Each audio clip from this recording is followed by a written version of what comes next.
Hello friends, दिसते का सगळ्यांना व्यवस्थित? ओके, चलो. आज आपण आता ग्रॅव्हिटेशनचा लेक्चर नंबर 4 स्टार्ट करून राहिलो. आपण ग्रॅव्हिटेशन लेक्चर स्टार्ट केलं. थोडंसं ग्रॅव्हिटेशनची रिव्हिजन करून देतो. आपण ग्रॅव्हिटेशनमध्ये सगळ्यात पहिलं बघितलं होतं gravitational force. What do mean by gravitational force? The force of attraction between any two masses is called as gravitational force. आणि त्याचा फॉर्म्युला आपण बघितला होता F is equals to G m1 m2 upon r square. त्यानंतर आपण acceleration due to gravity हा concept सुरू केला होता. ॲक्सिलरेशन ड्यू टू ग्रॅव्हिटी म्हणजे काय होते? Force exerted by the earth, त्याला आम्ही ग्रॅव्हिटी होत म्हणतो. आणि the acceleration produced due to the gravity of the earth is called as acceleration due to gravity. तुम्ही त्याला free falling body, it is also called as acceleration due to gravity.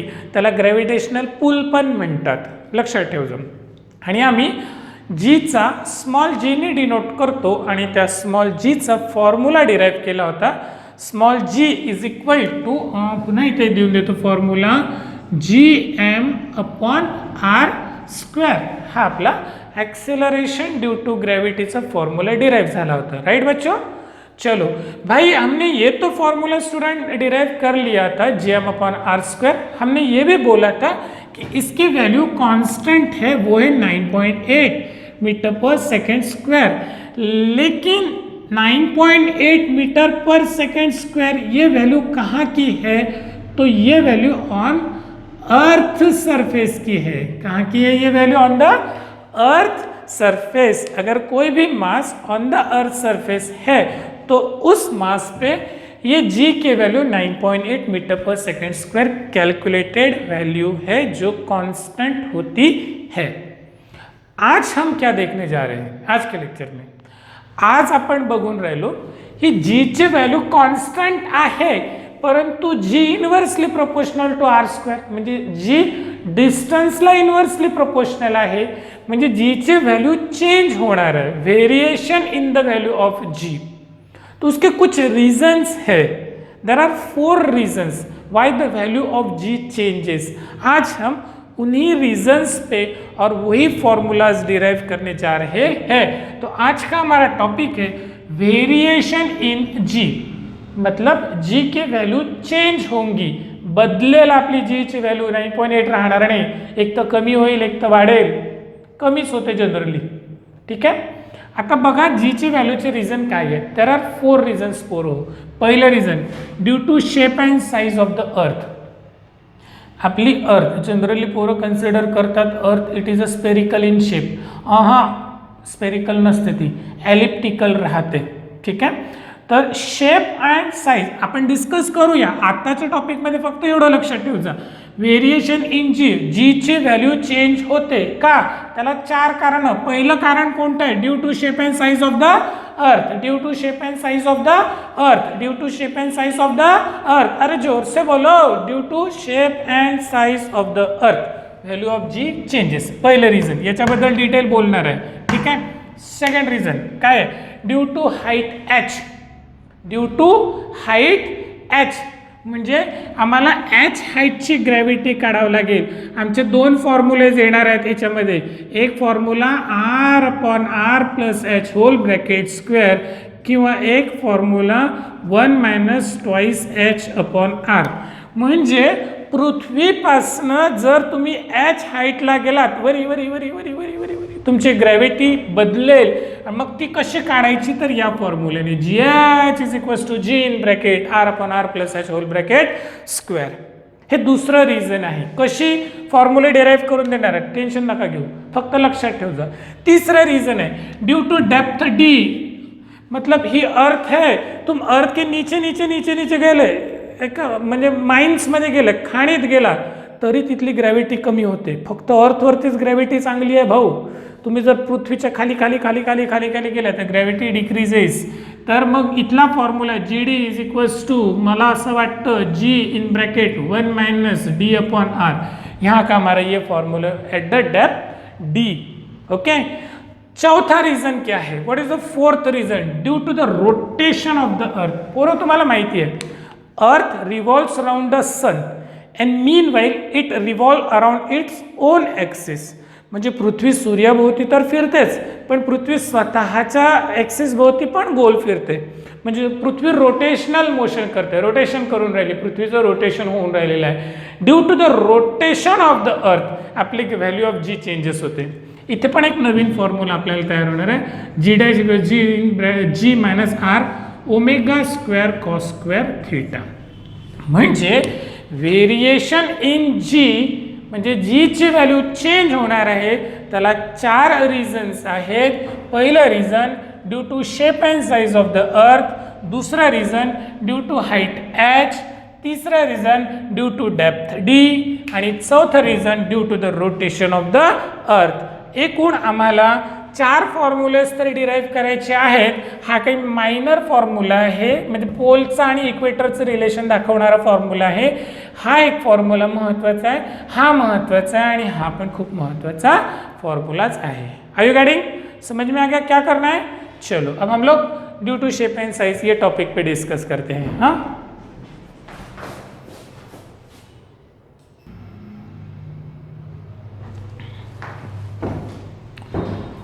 Okay now आता variations in the value of G मधला आपण पहिला topic discuss करतो. पहिला आहे due to shape and size of earth. Due to shape and size of earth. Generally आपण अर्थला consider करतो it is spherical in shape.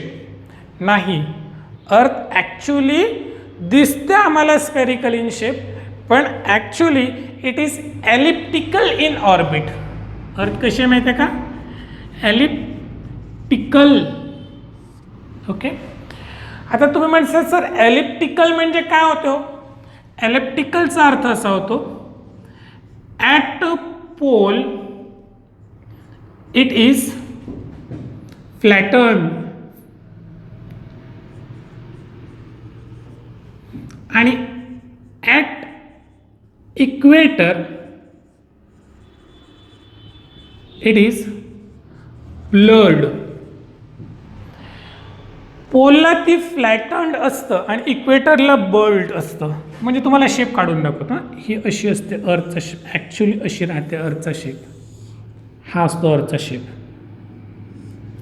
अंडाकृती असा. ठीक आहे, स्पेरिकल नाही राहत. समजा मी म्हणतो हे सेंटर ऑफ द अर्थ आहे, याच्यातनं एक ॲक्सिस गेली, ही straight axis passing to the centre of the earth. Okay, ही पण रेडियस ऑफ द अर्थ आहे आणि ही पण रेडियस ऑफ द अर्थ आहे. ठीक आहे, ही ॲक्सिस आहे. या ॲक्सिसला पोलार ॲक्सिस म्हणतात आणि या ॲक्सिसला इक्वेटोरियल ॲक्सिस म्हणतात किंवा equator of the earth, pole of the earth असं म्हणतात.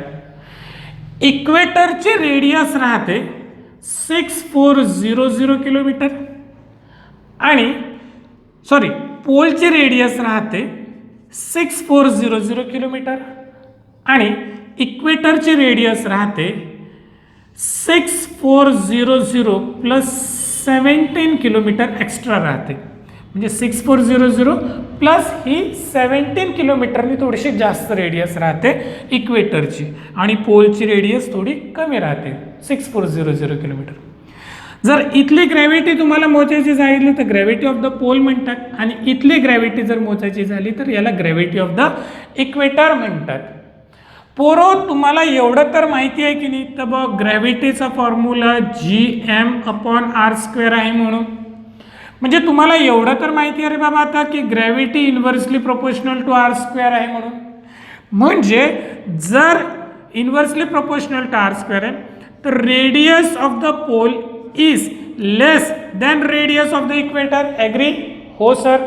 याचा अर्थ gravity of the pole will be greater than gravity of the equator. Agree? Yes sir.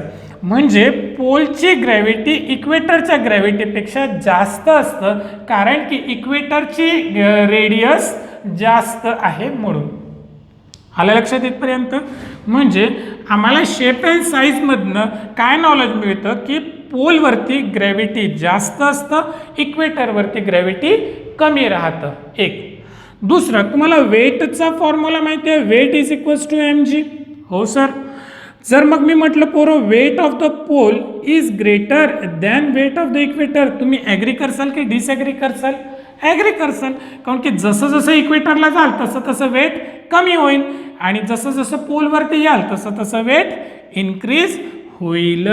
म्हणजे बेसिक कन्सेप्ट या शेप अँड साईजमध्ये एवढंच लक्षात ठेवायचं की earth it is an elliptical in shape and size, at pole it is flattered आणि at equator it is bulk.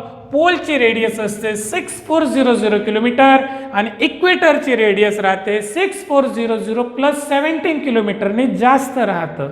Okay, कोई फर्क पड़ने वाला नहीं है. तो यहाँ की ग्रेविटी ज़्यादा रहती है और यहाँ की ग्रेविटी कम रहती है. ठीक है. तर मला मग एकाने म्हटलं एक्झॅक्टली सर पोलची ग्रॅव्हिटी इक्वेटरची ग्रॅव्हिटी किती असेल किंवा पोलची ग्रॅव्हिटी किती असेल सांगा बरं. तर पोलची ग्रॅव्हिटी किती आहे 9.8 आणि इक्वेटरची ग्रॅव्हिटी थोडीशी कमी होऊन जाईल. That's it. फार काही कॅल्क्युलेशनची गरज नाही आहे. ठीक आहे. 9.7 काहीतरी येतं तिथली ग्रॅव्हिटी. समजलं? तर याला नोट करून घ्या सगळ्यांनी पॉज करून.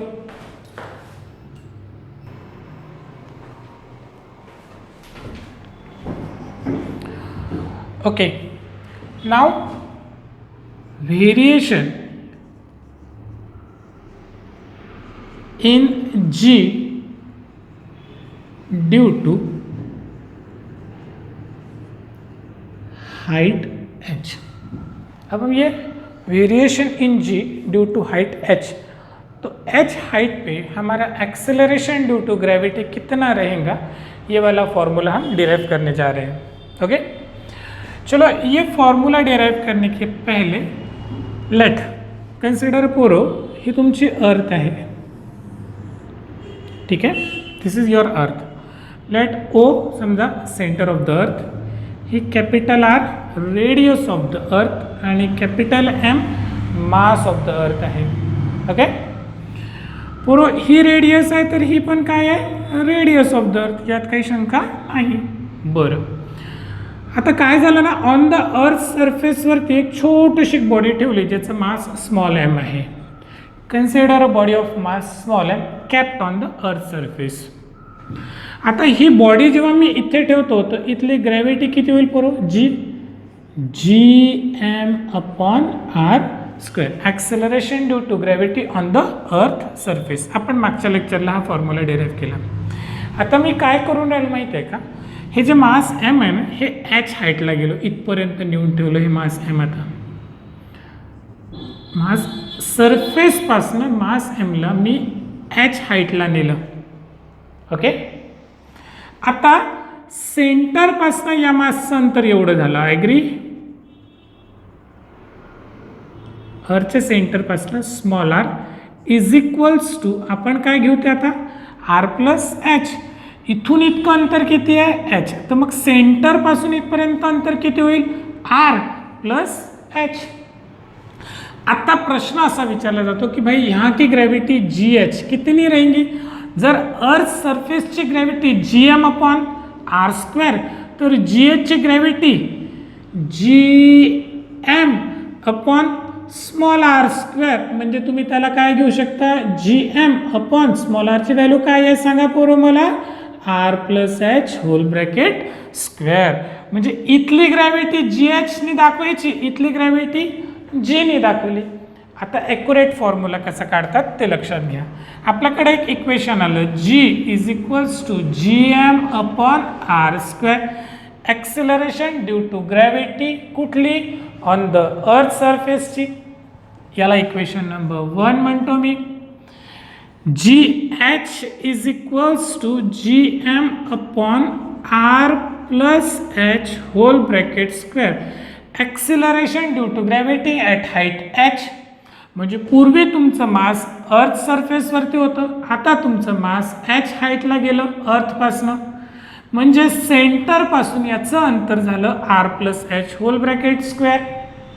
ठीक आहे. इक्वेशन नंबर 2, एक काम करा, डिवाइड 2/1, डिवाइड इक्वेशन 2/1, कारण की आम्हाला जी एच ची व्हॅल्यू फाइंड करायची होती. जी एच अपॉन जी काय होईल रे, जी एम कॅन्सल आणि हे इन्व्हर्सली प्रोपोर्शनल आहे, म्हणजे R upon R plus H whole bracket square. म्हणजे माझ्याकडे पहिला फॉर्म्युलाला G in bracket R upon R plus H whole bracket square.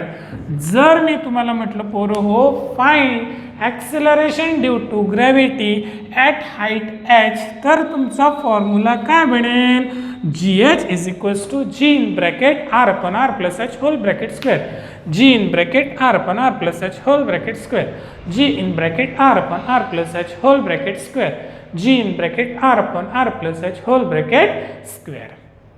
Concept समजला. आम्ही variation in G due to height H, पहिले आमचं एक बॉडी होती, त्याचं मास एम होतं, आम्ही कुठे ठेवलं होतं, अर्थ सरफेसवरती, तिथली ग्रॅव्हिटी किती आली, G M upon R square. आता आम्ही हे मास कुठं नेलं, एच हाईटला नेलं, आमचा सेंटरपासनं किती डिस्टन्स झालं, आर प्लस एच, आणि मग आम्ही इथली ग्रॅव्हिटी काय कन्सिडर करतो, G M upon small R square किंवा G M upon R plus H whole bracket square. आम्ही दोन्ही इक्वेशनला डिवाइड केलं, G H is equals to G in bracket R upon R plus H whole bracket square. हे झालं आमचं acceleration due to gravity at height H. समझ में आ गया इतना. थोड़ा सा मैं ना कैमरा को इधर सरकाने जा रहा हूँ, एक मिनट. हाँ,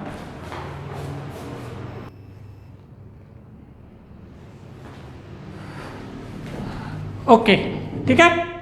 नाव काही महत्त्वाचे IMP नोट पॉईंट्स घ्या. आमचा हा फॉर्म्युला तर डिराईव्ह झाला, G H is equals to G in bracket R upon R plus H whole bracket square. तर आपण ना काही आता थोडं महत्त्वाचे फॉर्म्युलेज इम्पॉर्टंट पॉईंट्सवर डिस्कस करूया. पहिला इम्पॉर्टंट पॉईंट, पुरो acceleration due to gravity is inversely proportional to R square. G H inversely proportional to R square है. इसका मतलब क्या होगा, as we go above the earth surface, म्हणजे पृथ्वीपासून जर तुम्ही वर वर वर वर वर वर गेले तर तुमचे ॲक्सेलरेशन ड्यू टू ग्रॅव्हिटी काय होईल, कमी कमी कमी कमी. The gravity will decreases. As we go above the earth surface the gravity will decrease decrease decrease decrease decrease. Okay, keep it in mind. दुसरं, if you go at the infinite height, म्हणजे आरची value infinity असेल, खूप उंचावरती गेले पृथ्वीपासनं, तर तिची gravity zero होऊन जाणार आहे. Okay, as we go at infinity then G H will becomes zero. Acceleration due to gravity कुछ नहीं रहेंगी, म्हणून पृथ्वीवर राह, जरा नीट राह सन. ये इंपॉर्टेंट बात है भाई, इसको देख लो थोड़ा सा.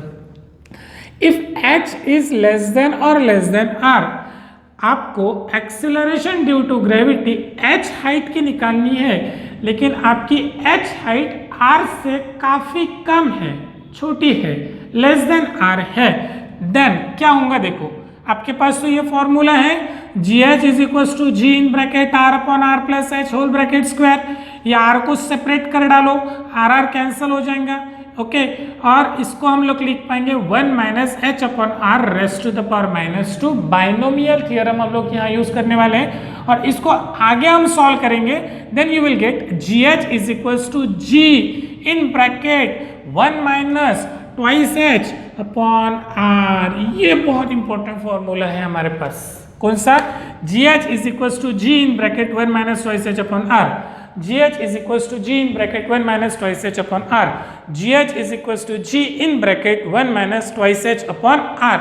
म्हणजे acceleration due to gravity H हाईटची काढायची असेल तर तुमच्याकडे gh is equals to g in bracket 1 minus twice h upon r हा एक फॉर्म्युला आला पोरो, आणि gh is equals to g in bracket r upon r plus h whole bracket square हा फॉर्म्युला आला.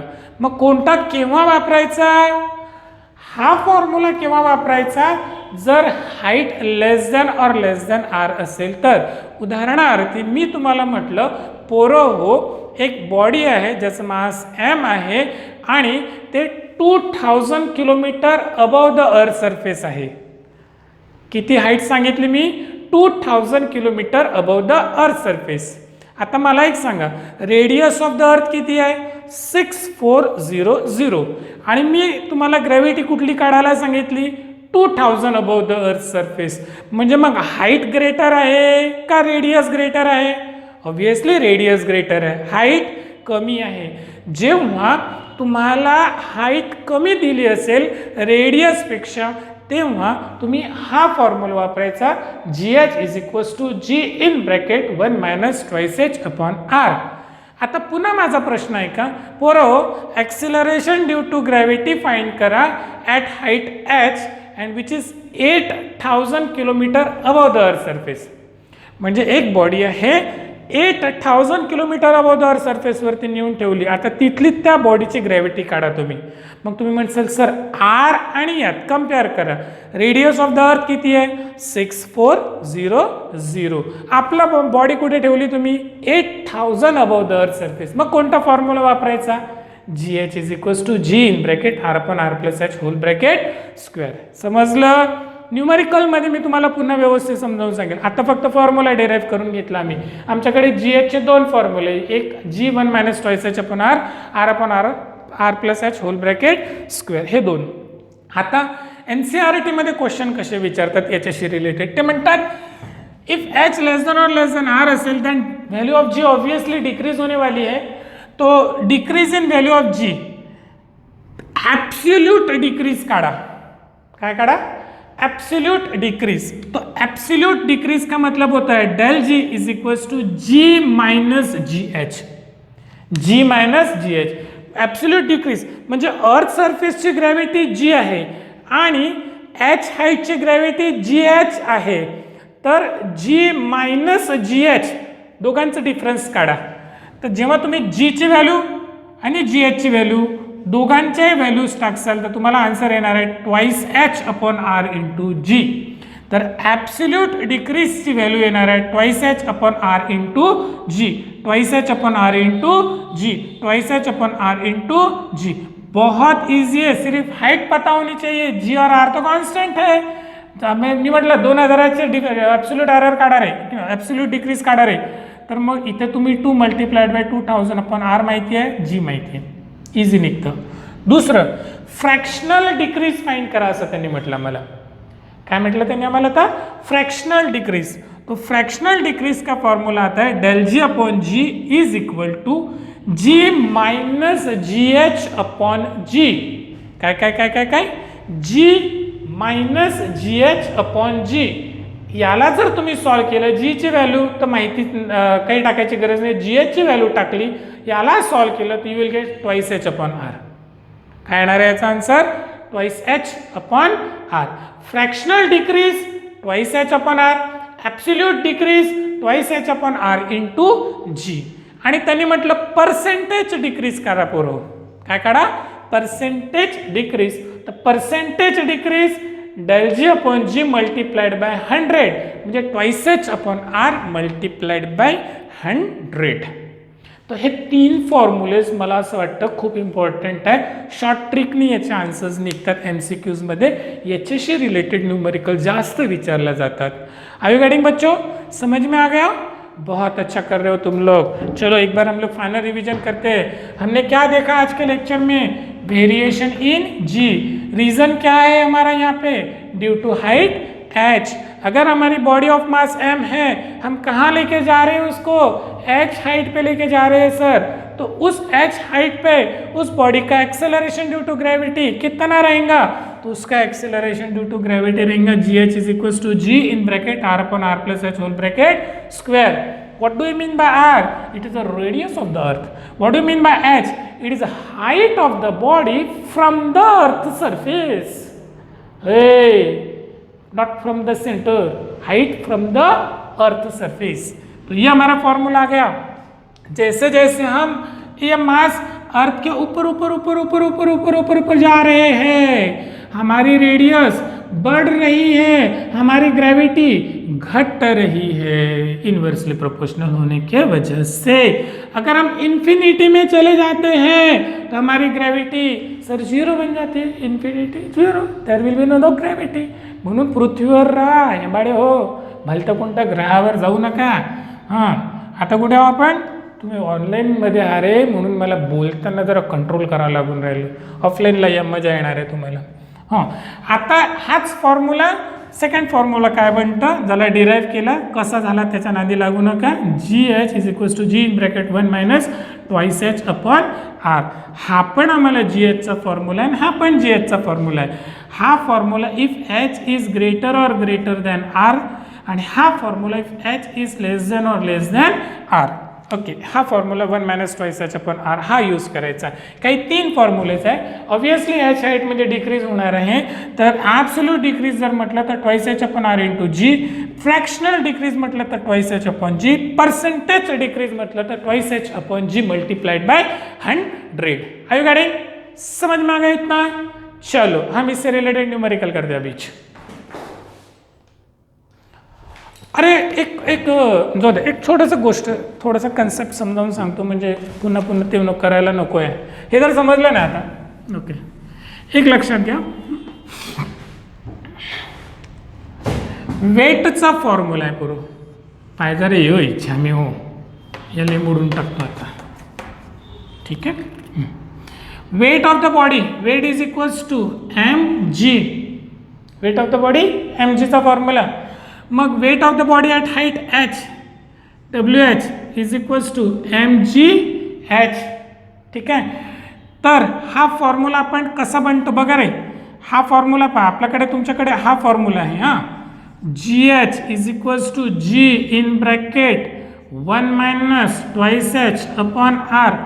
ओके, तर इथे मी काय करतो, इथे m ॲडजस्ट केला आणि इथे m ॲडजस्ट केला, इथे m ॲडजस्ट केला, इथे m ॲड केला। mg म्हणजेच वेट आणि mg म्हणजेच वेट, mgh म्हणजे weight of the body at height h, आणि हे weight of the body on earth surface 1 minus twice H upon R।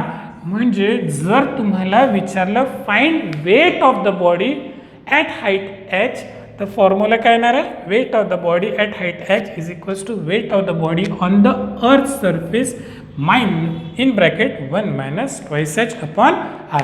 म्हणजे लक्षात ठेव जा, न्यूमेरिकलमध्ये मी पुन्हा डिराइव करून देत हा फॉर्म्युला तुम्हाला। ओके, चलो बोर्ड क्लीन करते हम लोग, 2 मिनट रुक जाओ।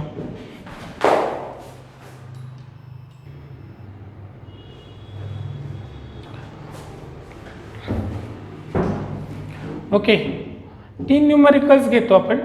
पहिलं न्यूमेरिकल घेऊया, find acceleration due to gravity at height h where h is equals to twice R। Height काय सांगितलं त्यांनी, h is equals to twice R। आम्हाला h is equals to twice R ची ग्रॅव्हिटी काढायची आहे। आपल्याकडे फॉर्म्युला आहे sir, GH is equals to G in bracket R upon R plus H whole bracket square is equal to G in bracket R upon R plus height किती, twice R whole bracket square. So GH is equals to G in bracket 2 आणि 3 म्हणजे R upon thrice R whole bracket square, ये गया 1 upon 3 3 जा 9, तो answer आएगा G bye 9। तो हमारे पास H is equals to twice R पे ग्रेविटी कितनी बनेगी, G बाय 9, आंसर प्रॉब्लेम होता। ठीक है, आता दूसरा प्रश्न विचारला, find height h where acceleration due to gravity is 1% of value G। Okay, question लिहू का, ठीक है, क्वेश्चन घ्या, find height h where acceleration due to gravity is 1% of G on earth surface. मतलब इसका कहना है GH is equals to 1% of G बोले तो 1% ऑफ G बोले तो G अपॉन 100। तो GH is equals to G/100, then height find करो। क्या फाइंड करना है? Height. You have to find the height. क्या कर सकते हो भाई? हाँ, 1%। So GH is equals to G in bracket पटकन R/R plus H whole bracket square. हमें H निकालना है, ठीक है। What you have to find? H। So चलो बोलो जल्दी से। हाँ, GH कितना? GH है हमारे पास G/100 is equals to G in bracket R/R plus H complete bracket का स्क्वायर। G कैंसल, तो क्या आ जाएगा? Taking square root on both side, ठीक है। थोड़ा सा इसको हम लोग ऐसा कर लेते हैं, taking square root on both side. 100 के जगह पे क्या आएगा? 1/10 is equals to R/R plus H। Cross multiply करो, R/R plus H is equals to 10R। ये उधर भेज दो, H इज इक्वल्स टू 10 में से एक R गया, 9R। 9R हमें क्या निकालना था? H is equals to 9 times R, that will be the height. म्हणजे क्वेश्चन असा विचारला था, find H height, find height जहाँ एक्सेलरेशन ड्यू टू ग्रेविटी सिर्फ 1% है अर्थ की ग्रेविटी से। कितनी? 1। तो कहाँ हो जाएंगी? 9R, मतलब H is equals to 9 times the radius of the earth. वहाँ ग्रेविटी सिर्फ 1% रहेंगी। उससे भी आगे चले जाएंगे हम लोग तो ग्रेविटी कितनी हो जाएंगी? 0 हो जाएंगी। I getting? चलो ये वाला तो इजी था, ये वाला फॉर्मूला देखते हैं। चलो इसको देखते हैं, ज़रा इंटरेस्टिंग क्वेश्चन है। Weight of the person on earth is 72 newton. What will be the weight of the person where H is equals to R/2?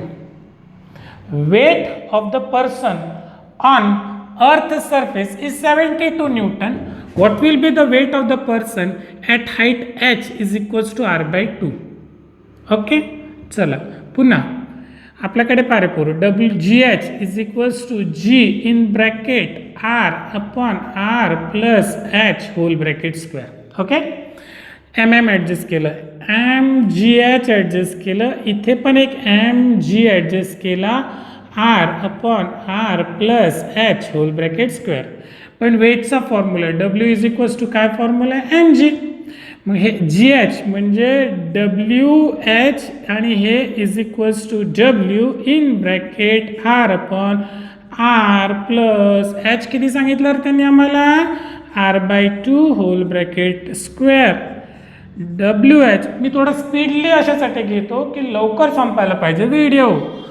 W in bracket simple है, 2 1 जा 2 प्लस 1 3, 3/2, 2 पर जाएगा तो 2R/3R whole bracket square. R cancel.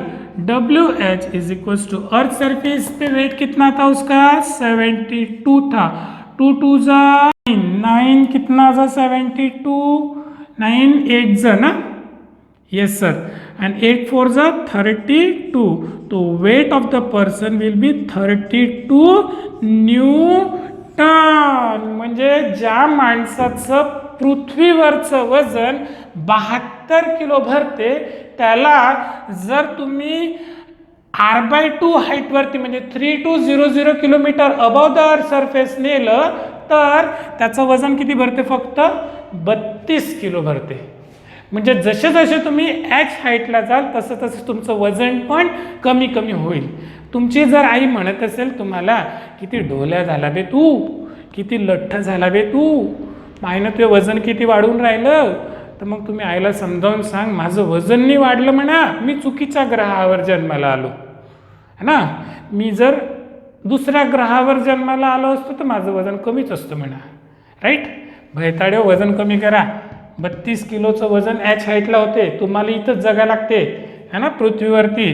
म्हणजे याला 32 kilo करायचे असेल तर या हाईटला जाणं योग्य नहीं है, इथंच रामुकटन। आ गए, समझ में आ गया? 3 न्यूमेरिकल्स हो गए। एक बढ़िया न्यूमेरिकल करते हैं लास्ट वाला, फिर हम वीडियो बना क्लोज कर देते हैं। चला एक छान क्वेश्चन घेतो। ही तुमची अर्थ आहे आणि हा मून आहे, M1 मास ऑफ द अर्थ कन्सिडर करा, M2 mass of the moon consider करा. अर्थ आणि मून मधलं डिस्टन्स कॅपिटल डी ने दाखवलेलं आहे. ओके, क्वेश्चन काय विचारला, गिवन डाटामध्ये सांगितलं mass of the earth is equal to 81 times the mass of the moon. म्हणजे आपली अर्थ मून पेक्षा 81 टाइम्सनी मोठी आहे मास ऑफ द अर्थ. हां, then at what distance from center of the earth gravitational force becomes zero. At what distance from center of the earth the gravitational force become zero. हा question विचारला. समजा ही अर्थ आहे आणि ही मून आहे. मी म्हणतो consider a point P at a distance x. एक point P consider करा ॲट अ डिस्टन्स एक्स. इथं मी टेम्पररी छोटं मास ठेवलं आणि इथून तर इतकं डिस्टन्स एक्स आहे, टोटल डी आहे. तर हे डिस्टन्स किती होईल रे, मी स्मॉल डी ने डिनोट करतो समजा डी मायनस एक्स. इथून इतकं डिस्टन्स डी, टोटल डी, इथून इतकं डी मायनस एक्स, हे एक्स. तर आपण एक काम करूया, let point P having mass small M, then gravitational force at point P will be zero. आपण कन्सिडर करूया. ठीक आहे, चला बघा बरं काय करता येईल. बरोबर, इथून या दोन मासेसमध्ये ग्रॅव्हिटेशनल फोर्स असेल F1 is equal to F2. या दोन मासेसमध्ये एक फोर्स असेल ग्रॅव्हिटेशनल फोर्स ऑफ अट्रॅक्शन, त्याला F1 ने दाखवा. या दोन मासेसने पण एक ग्रॅव्हिटेशनल फोर्स असेल त्याला F2 ने दाखवूया आपण. ठीक आहे, आणि दोघांचा मॅग्निट्यूड सेम राहणार आहे. ओके, F1 चा formula M1 M2 upon R square, म्हणजे जी M1 M2 M आहे, R स्क्वेअर म्हणजे X square, is equal to F2 चा formula G M2 M upon D minus X whole bracket square. Okay, G झालं cancel. ठीक आहे, हा small M पण झाला कॅन्सल. म्हणून मुद्दाम M ठेवला मी, त्याला काय व्हॅल्यू नव्हती जास्त, आपण कन्सिडर केला. आता माझ्याकडे काय आलं बघा, M1 upon X square is equal to M2 upon D minus X whole bracket square. तुमचा प्रश्न लक्षात येऊन राहिला का काय आहे? हे दोन आहे, अर्थ आहे आणि मून आहे. अर्थपासनं असा एक पॉइंट शोधा जिथे तुमचा ग्रॅव्हिटेशनल फोर्स झिरो होईल. असा डिस्टन्स शोधा जिथे तुमचा ग्रॅव्हिटेशनल फोर्स झिरो होऊन जाईल. हां, आपल्याला ते डिस्टन्स काढायचं आहे. तर म्हणजे आपल्याला हे एक्स फाइंड करायचं आहे ना. ओके, चला आता एक काम करा, काय करू शकतो, taking square root on both side जर घेतलं तर under root M1 upon X स्क्वेअरच्या ठिकाणी एक्स, इकडे काय आलं under root M2 upon D minus X. याला क्रॉस करून टाका, under root M1 in bracket D minus X upon under root M2, खाली गेलं under root M2 is equal to, इकडे काय उरलं एक्स. परंतु आमच्याकडे गिवन डाटा आहे M1 is equal to 81 times M2. बरं, under root 81 time M2 in bracket D minus X upon under root M2 is equal to X. 81 9 बाहेर निघाला, under root M2 divided by under root M2 in bracket D minus X is equal to X. M2 cancel, म्हणजे आमच्याकडे काय आलं आता 9D minus 9x is equals to X. हे तिकडे जाऊ द्या, 9D is equals to 10x. आम्हाला x फाइंड करायचं होतं, x is equals to 9 capital D upon 10, म्हणजे x is equals to 9 upon 10D. एवढ्या डिस्टन्सवरती अर्थमुळे ग्रॅव्हिटेशनल फोर्स झिरो होईल. तसा अर्थ ग्रॅव्हिटेशनल फोर्स एक्झर्ट करेल की नाही. इथे जर मास असेल तर फोर्स होईल, इथे असेल तर फोर्स होईल, इथे असेल तर फोर्स होईल. परंतु जेव्हा तुमची एक्सची व्हॅल्यू 9 अपॉन 10 टाइम्स D होईल, D काय आहे मूनमधलं आणि अर्थमधलं आणि मूनमधलं distance. 9/10 times the distance between the earth and the moon एवढ्या डिस्टन्सवरती तुम्ही जेव्हा जाल तेव्हा अर्थचा ग्रॅव्हिटेशनल फोर्स 0 होऊन जाईल. आलं लक्षात? Find the point at which the gravitational force becomes 0. इलेक्ट्रोस्टॅटिस्टिकमध्ये पण येणार आहे हे. तर नॉमिनल हे करा, एकदा लक्षात येणार आणि दोनदा करा, दोनदा नाही आलं तर तीनदा करा, तीनदा नाही आलं तर चारदा करा, जर नाही आलं तर सायन्स सोडून द्या. थँक्यू.